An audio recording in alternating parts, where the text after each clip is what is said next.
Hukum dan masyarakat merupakan dua komponen yang tidak dapat dipisahkan. Kehidupan yang damai merupakan harapan setiap orang. Perdamaian tersebut akan terwujud apabila setiap orang merasa dilindungi dalam berbagai bidang. Hal itu akan terwujud apabila hukum yang ada di masyarakat dilaksanakan dan dipatuhi. Lantas, bagaimana perlindungan dan penegakan hukum di Indonesia? Mari kita simak video berikut ini. Prestasi yang ditorehkan dalam penegakan hukum di Indonesia 1 tahun terakhir. Kepolisian Republik Indonesia merupakan lembaga penegak hukum yang menorehkan sejumlah prestasi 1 tahun terakhir ini. Seperti dalam ketegasan Kapolri Jenderal Idam Aziz yang memilih memberhentikan Brigjen Pol Prasetyo Utomo karena terbukti telah membantu pelarian dan juga keluar masuknya Joko Chandra di Indonesia. Kemudian, pengembalian buron yang telah 17 tahun keluar dari Indonesia, Maria Lumowa, terpidana kasus pembobolan Bank Negara Indonesia senilai 1,7 triliun rupiah, dibawa kembali oleh Bareskrim Mabes Polri. Selanjutnya masih dari Kepolisian Republik Indonesia, ada prestasi yang ditorehkan Bareskrim Mabes Polri yang dipimpin langsung oleh Kabareskrim Komjen Pol Listio Sigit Prabowo yang menangkap kembali Joko Chandra dan dibawa ke Indonesia. Tak hanya Kepolisian Republik Indonesia, namun Kejaksaan Agung juga menorehkan prestasi dengan kembali membuka kasus Jiwasraya. Melakukan penegakan hukum memang tak semudah membalikan telapak tangan, apalagi di era pandemi seperti saat ini. Namun tentu hukum memang harus ditegakkan sehingga keadilan sosial bagi rakyat Indonesia betul-betul dapat dirasakan. Maria Sarjana, Andika Suramanto, Jakarta. Assalamualaikum warahmatullahi wabarakatuh. Halo anak-anak semuanya, apa kabar? Semoga dalam keadaan sehat walafiat. Alhamdulillahirrahmanirrahim, senang bisa berjumpa kembali di dalam video pembelajaran PPKM bersama Bapak Restu Sanubari. Sebelum mulai, Bapak ingin mengucapkan banyak terima kasih buat kalian yang selalu support dan juga sudah subscribe channel Bapak. Buat yang belum, silahkan di subscribe. Sebelum mulai juga, Bapak mengingatkan bahwa terdapat PPT yang bisa kalian download di deskripsi box. Ya, seperti biasa, sebelum mulai alangkah lebih baiknya jika berdoa di dalam hati, ya, sesuai agamanya masing-masing agar pembelajaran kita bisa berjalan dengan lancar, sekaligus teriring doa kita untuk Indonesia. Semoga pandemi COVID-19 di Indonesia bisa segera berakhir. Amin. Ya, seperti cuplikan video yang sudah kalian tonton sebelumnya, bahwa pembahasan kita kali ini yaitu mengenai perlindungan dan juga penegakan hukum, di mana materi intinya mengenai hakikat perlindungan dan juga penegakan hukum. Pembelajaran kita memiliki tujuan pembelajaran. Yang pertama, menganalisis hakikat perlindungan dan juga penegakan hukum. Yang kedua, menganalisis pentingnya perlindungan dan juga penegakan hukum. Yang ketiga, menganalisis akibat tidak adanya perlindungan dan juga penegakan hukum. Sebelum mulai, coba kalian perhatikan gambar berikut. Apa yang kalian pikirkan ketika kalian melihat gambar tersebut? Keadilankah? Hukumkah? Atau pengadilan? Ya, ketiga hal tersebut ini terkait dengan peristiwa yang ada di dalam gambar tersebut, di mana gambar tersebut merupakan cerminan pelaksanaan dari perlindungan dan juga penegakan hukum, yang mana negara kita harus melaksanakan perlindungan dan juga penegakan hukum. Kenapa?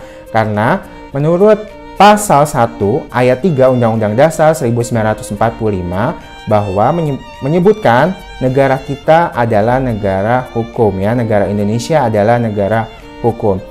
Selain itu, upaya pelindungan dan juga penegakan hukum ini diperlukan karena merupakan faktor utama dalam mewujudkan keadilan dan juga perdamaian yang ada di dalam masyarakat. Sekarang coba kalian bayangkan, apa yang akan terjadi jika di dalam keluarga tidak ada aturan, di sekolah tidak ada tata tertib, di masyarakat tidak ada norma, dan di negara tidak ada undang-undang. Apa yang akan terjadi? Ya, bisa saja ya terjadi kesemrautan, kekacauan, dan semua orang bertindak semaunya. Maka dari itu, untuk mewujudkan ketentraman, keamanan, dan juga kedamaian dalam kehidupan berbangsa dan bernegara, harus diupayakan untuk dilakukannya proses perlindungan dan juga penegakan hukum, ya, tetapi tetap diimbangi dengan kesadaran dari masyarakatnya.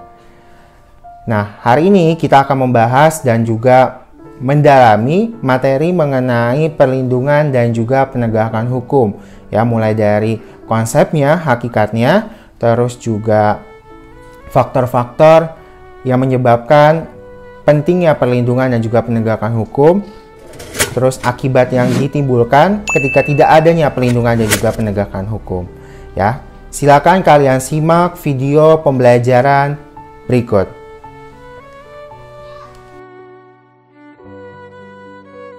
Pertama-tama kita akan membahas mengenai hakikat perlindungan dan penegakan hukum.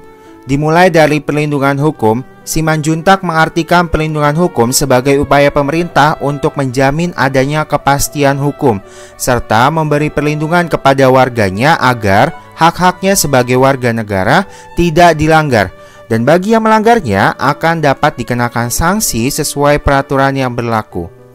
Menurut Philippus M. Hudson, bahwa perlindungan hukum bagi rakyat sebagai tindakan pemerintah yang bersifat preventif dan represif. Bersifat preventif bertujuan untuk mencegah terjadinya sengketa yang mengarahkan pemerintah lebih berhati-hati dalam pengambilan dan pembuatan keputusan. Contoh tindakan pemerintah yang bersifat preventif adalah pembuatan undang-undang. Bersifat represif artinya pemerintah harus lebih bersifat tegas dalam pengambilan dan pembuatan keputusan atas pelanggaran yang telah terjadi. Contohnya adalah razia, penjara, denda, dan lain-lain. Masuk ke dalam unsur-unsur perlindungan hukum. Yang pertama adalah adanya perlindungan dari pemerintah kepada warganya. Yang kedua, adanya jaminan kepastian hukum. Yang ketiga, berkaitan dengan hak-hak warga. Yang keempat, adanya sanksi hukuman bagi pihak yang melanggarnya. Setiap orang berhak mendapatkan perlindungan hukum tanpa terkecuali di berbagai bidang. Contohnya, perlindungan hukum terhadap konsumen diatur dalam Undang-Undang Nomor 8 Tahun 1999 tentang Perlindungan Konsumen. Perlindungan hukum di Indonesia diberikan juga kepada hak atas kekayaan intelektual, haki, yang meliputi hak cipta dan hak atas kekayaan industri. Ada sejumlah peraturan perundang-undangan yang mengatur hal tersebut, yaitu Undang-Undang Nomor 28 Tahun 2014 tentang hak cipta, Undang-Undang Nomor 15 Tahun 2001 tentang merek, Undang-Undang Nomor 13 Tahun 2016 tentang paten, Undang-Undang Nomor 29 Tahun 2000 tentang perlindungan varietas tanaman. Perlindungan hukum diberikan juga terhadap tersangka tindak pidana. Tersangka sebagai pihak yang diduga melakukan pelanggaran hukum juga diberikan perlindungan hukum. Hal ini sesuai dengan hak tersangka yang diatur dalam peraturan perundang-undangan atau KUHP, Kitab Undang-Undang Hukum Acara Pidana. Salah satu tujuannya adalah agar tersangka dapat diperiksa sesuai prosedur pemeriksaan dan mendapatkan hukuman sesuai dengan tindakan yang diperbuatnya berdasarkan peraturan yang berlaku. Masuk kepada penegakan hukum. Hukum dapat secara efektif menjalankan fungsinya untuk melindungi kepentingan manusia apabila ditegakkan. Dengan kata lain, perlindungan hukum dapat terwujud apabila proses penegakan dilaksanakan. Proses penegakan hukum merupakan salah satu upaya untuk menjadikan hukum sebagai pedoman dalam setiap perilaku masyarakat maupun aparat atau lembaga penegak hukum. Penegakan hukum merupakan syarat terwujudnya perlindungan hukum. Contohnya, perlindungan hukum konsumen akan terwujud apabila Undang-Undang Perlindungan Konsumen dilaksanakan. Berikut adalah contoh upaya penegakan hukum yang dilakukan oleh penegak hukum, yaitu reka ulang atau rekonstruksi yang mana membuat terang tindak pidana, bagaimana kejadiannya, bagaimana tindakan pidana yang dilakukan, dan lain sebagainya. Apa yang kamu rasakan jika ulangan ada teman yang mencontek, terlebih lagi tidak ditegur oleh guru? Atau terjadi pembulian tetapi semua orang membiarkan.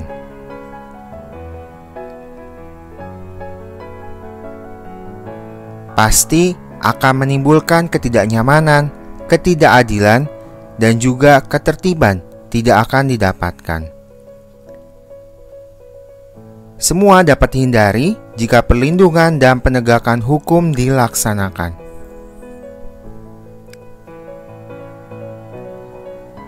Lantas, apa pentingnya perlindungan dan penegakan hukum? Yang pertama, terwujudnya supremasi hukum. Supremasi hukum bermakna bahwa hukum mempunyai kekuasaan mutlak dalam mengatur pergaulan manusia dalam berbagai macam kehidupan. Dengan kata lain, semua tindakan warga negara maupun pemerintah selalu berlandaskan pada hukum yang berlaku. Tegaknya supremasi hukum tidak akan terwujud apabila aturan-aturan yang berlaku tidak ditegakkan, baik oleh masyarakat maupun aparat penegak hukum. Selanjutnya, tegaknya keadilan. Tujuan utama hukum adalah mewujudkan keadilan bagi setiap warga negara. Setiap warga negara dapat menikmati haknya dan melaksanakan kewajibannya merupakan wujud dari keadilan tersebut. Hal itu dapat terwujud apabila aturan-aturan ditegakkan. Yang ketiga, mewujudkan perdamaian dalam kehidupan di masyarakat. Kehidupan yang diwarnai suasana yang damai merupakan harapan setiap orang. Perdamaian akan terwujud apabila setiap orang merasa dilindungi dalam segala bidang kehidupan. Hal itu akan terwujud apabila aturan-aturan yang berlaku dilaksanakan. Selanjutnya yaitu faktor-faktor yang mempengaruhi berlakunya hukum dalam masyarakat. Yang pertama, hukumnya. Dalam hal ini yang dimaksud adalah undang-undang dibuat tidak boleh bertentangan dengan ideologi negara, dan undang-undang dibuat haruslah menurut ketentuan yang mengatur kewenangan pembuatan undang-undang sebagaimana diatur dalam konstitusi negara, serta undang-undang dibuat haruslah sesuai dengan kebutuhan dan kondisi masyarakat di mana undang-undang tersebut diberlakukan. Selanjutnya yaitu penegak hukum, yakni pihak-pihak yang secara langsung terlibat dalam bidang penegakan hukum. Penegak hukum harus menjalankan tugasnya dengan baik sesuai dengan perannya masing-masing yang telah diatur dalam peraturan perundang-undangan. Dalam menjalankan tugas tersebut dilakukan dengan mengutamakan keadilan dan profesionalisme, sehingga menjadi panutan masyarakat serta dipercaya oleh semua pihak termasuk semua anggota masyarakat. Selanjutnya yaitu masyarakat. Masyarakat lingkungan di mana hukum tersebut berlaku atau diterapkan. Maksud warga masyarakat harus mengetahui dan memahami hukum yang berlaku, serta menaati hukum yang berlaku dengan penuh kesadaran akan penting dan perlunya hukum bagi kehidupan masyarakat.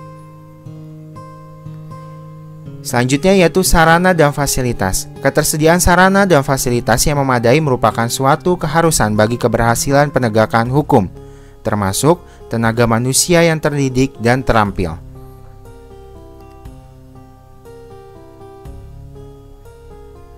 Selanjutnya yaitu kebudayaan, yaitu sebagai hasil karya, cipta, dan rasa yang didasarkan pada karsa manusia di dalam pergaulan hidup. Dalam hal ini, kebudayaan mencakup nilai-nilai yang mendasari hukum yang berlaku. Nilai-nilai mana yang merupakan dianggap baik sehingga dianut, dan apa yang dianggap buruk sehingga dihindari. Lantas, apa yang akan terjadi apabila tidak ada perlindungan dan penegakan hukum di masyarakat? Yang jelas, kondisi masyarakat akan kacau. Tata nilai dan sosial masyarakat tidak terarah. Mereka hidup sesuai tata nilai sendiri-sendiri. Hal ini dapat memungkinkan semakin besarnya konflik kepentingan yang terjadi di dalam. Setelah munculnya konflik kepentingan dan diperparah dengan tidak ada perlindungan dan penegakan hukum, kehidupan masyarakat senantiasa chaos atau kacau. Oleh karena itu, diperlukan adanya hukum yang mampu melindungi hak-hak warga masyarakat serta diikuti penegakan hukum yang baik oleh aparat penegak hukum.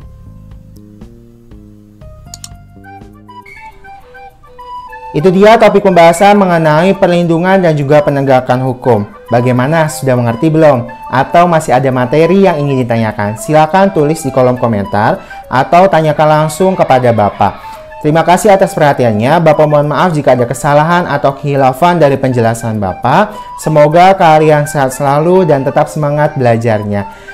Sekian, wassalamualaikum warahmatullahi wabarakatuh. Tetap belajar di rumah.